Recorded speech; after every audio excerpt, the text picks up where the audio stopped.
I kind of feel like I've been recording like these random journal entries on video. I kind of had this thought some months ago and I didn't make a video about it, and here I am now because it just came back to my mind when I was thinking of ideas for videos. And it was really around the idea of being a pick-me. I did not know a pick-me was a thing. Actually, when I had thought about a title for a blog post months ago, before I even started my blog, I looked online to see if somebody had that specific title. And then that's when I realized that pick-me was a thing. And now I don't see myself as a pick-me in the sense of, being unclothed online or starving for attention by physically putting myself out there. What I feel like my version of a pick-me is wanting to be seen, wanting people to see my specialness, my uniqueness, my radiance, what I believed was my best qualities. I felt like I had such good qualities, but I would see the men that I really, really liked, liking women just because of their bodies, how they looked, and women who I at the time would deemed, oh, they're airheaded, or they're rude, or they're mean, or they're like disrespectful to human beings and to animals, just crappy humans, really, some of them, and they would pick them over me. And this caused me to be jealous. It caused me to waste energy. It caused me to act and put on masks so that I could be more pleasing to these individuals. And it's crazy now that I think about it, like how much I did this. And there's still residue left over now that I'm working through, of course, but it still blows my mind how much energy I would put towards wanting to be seen by men. Now, I'm not sure if this stems from what I'm going to mention, but I feel like for me, this is what it stemmed from. It was the idea that my father was not in my home. I am an only child and a middle child. So my mom, she's my mom, and then I have my father. Then my siblings are from my father. I love all my siblings dearly. It's not about anything with them. It's that we all grew up without a father. Okay. And I wanted his attention, his affection. I wanted him to notice me. I wanted him to choose me. I wanted him to want to spend time with me. I craved obsessively, not even obsessively, but just as a child, I craved his attention. Anything he told me, anytime I got a chance to talk to him, I believed every word he said, and he always let me down. Yeah, pretty much always. Yeah, I can't recall a time that he actually did what he told me he was going to do.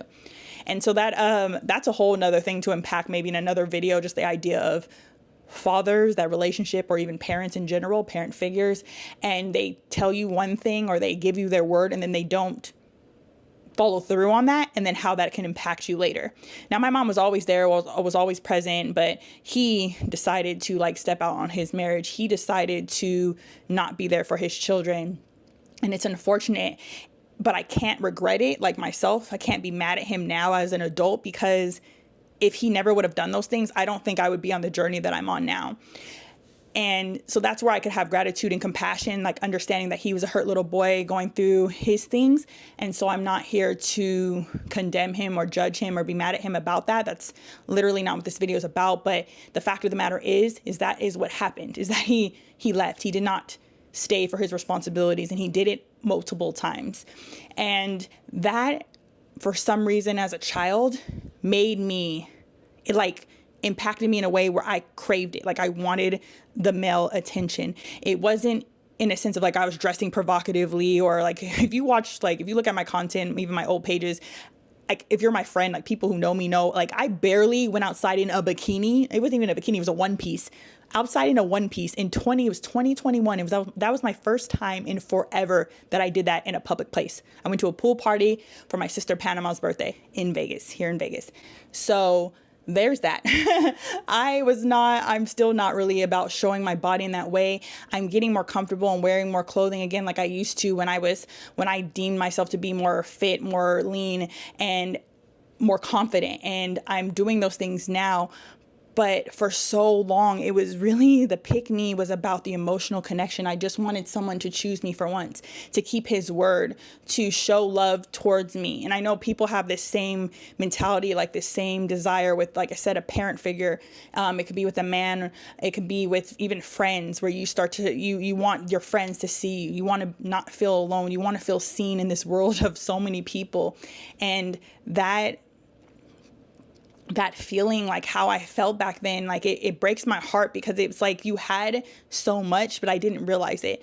I was so busy trying to catch the eye of specific men and not busy enough wanting to put that attention back on myself. And because of that, I started to become afraid of being seen. And that's how I stopped wanting to take pictures. I stopped wanting to do all the things I used to do that made me happy, to wear the clothes I used to like, and to look cute, and to wear the lip gloss or whatever. I didn't really wear makeup, but the lip gloss, and to do my hair, because I was rejected so many times by men that I never should have even wanted in the first place, because they did not choose me. I was spending all this energy, this emotional energy, this mental energy and physical energy into these men, and they were not reciprocating it. And it was like I was literally, I was replaying what my father and how my father was with me over and over and over. And I wasn't learning. Like, I wasn't learning. And it's crazy because, we see people in these situations and you're like, you're stupid, you're an idiot, you stayed in this situation. But no, they're not stupid, they're not an idiot. They're replaying they're playing their old traumas, their old things that they need to work out. And I feel like God keeps letting you replay them until you heal and learn from them. I feel like it's a lesson He keeps putting in front of my face so that I can learn how to be safe in my own body, to be safe and feel loved by God, and understand that He is my source, that I don't have to look for any other person, no man, no woman, no platform, anything, nothing is going to give me that love and that feeling of safety like God will. And I feel like he's teaching me that slowly, tearing me down to like build me back up, really, because I've gone through some times like this year, and it's not my worst times, but it's the mental side of it. It's just been so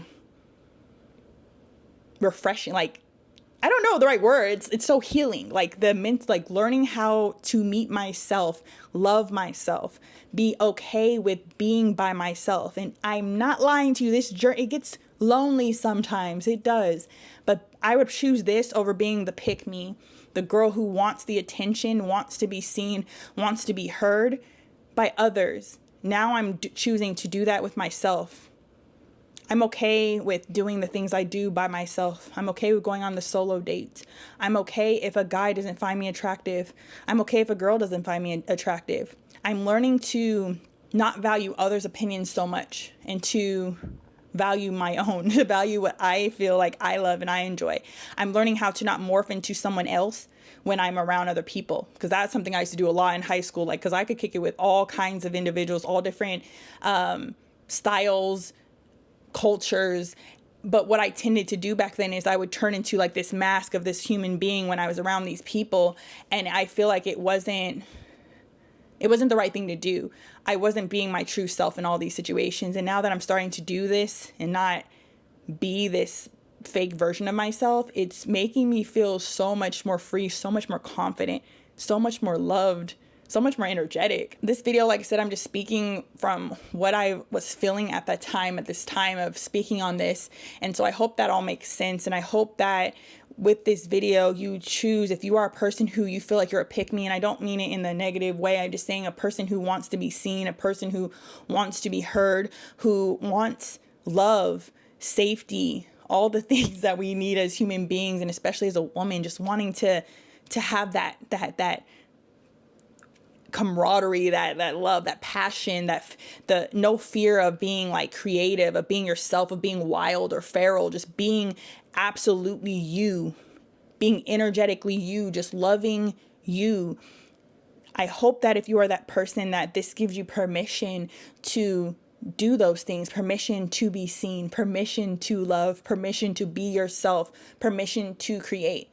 I pray that you see that your authenticity, that your true self is enough, that you are the best version, that you are the one. You don't have to change or alter yourself to fit into what people want you to look like and be.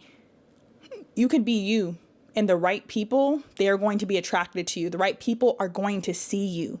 I see you. I made a video about that a couple months ago, telling women that I see you. I don't know you. I don't know where you are. You may be sitting in your car. You may be on your way to work. You may be at home with the kids. You may just be sitting, listening to this. I'm sorry, not reading this, watching this.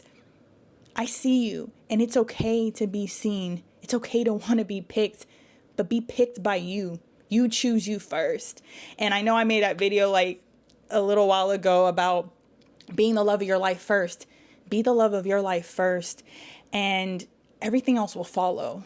Love you. I'm telling you, like, I can't tell you in the last like month or since I made that video about my reset where I just was really down and depressed, everywhere I go, good things just keep happening to me. Just yesterday, I went to Chipotle, got me one of the quesadillas. It was a to-go order, and the guy gave me a large bag of chips. I ordered a regular size bag. Me and my mom went to one of our favorite cafes out here in Vegas, and they gave us a free blueberry muffin. And again, these are all carbs that I'm talking about right now from this week, because this week it's all been like bread carbs, which I needed. It's the week before my cycle, so I mean, they're not healthy carbs, but I needed the carbs anyways. But my point is, things have been happening where I've just been getting favor or free things or seen, heard, loved on. People complimenting me on my energy, on my aura, on my smile, on how beautiful. Like you just feel so safe. You just feel so loving, and it just, thank you for smiling or saying good morning to me. And I can't tell you how many times this has happened to me,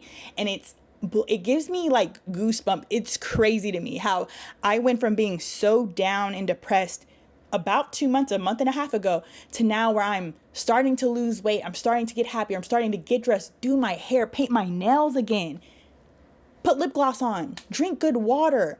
And I'm just like 6 months from now, I don't know what I'm going to look like or feel like, but I know I'm going to be even better than I am right now. And I'm telling you right now, that's you. Today, decide it's okay to be seen. Give yourself permission. It's all going to work out. I promise. And that's the end of the video. Thank you so much for watching. I'll see you in the next one with all my love. Lana.